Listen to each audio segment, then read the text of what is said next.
Nina, sa susunod, alam mo naman, ayaw ko na sinusundo ko sa inuman. Kinagaya mo ko dyan sa mga nakikita mo, sinusundo ng mga asawa pag nag-iinom. Ay, Diyos ko pa. Kaya lang naman kita sinusundo kasi baka pag malasing yung mga kasama mo, anong gawin nila sa'yo kasi pogi ka. Wow! Sa susunod kasi, alam mo muna kung ano yung dahilan.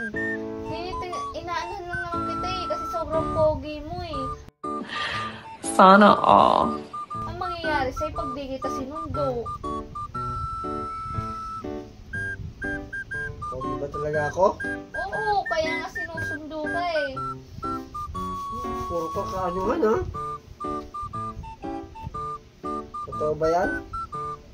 Oo. Pinaglolo ko muna naman ako, ha? Diba sabi nga nila, ang mga bata di nagsisinungaling? Pogi talaga? Oo. Bukas, ha? Pag nag-inuman kami nila para ni Edwin, sunduin mo ako. Pag mo sundo sa akin, ha? Sige ba? Sige. Punta na ako doon.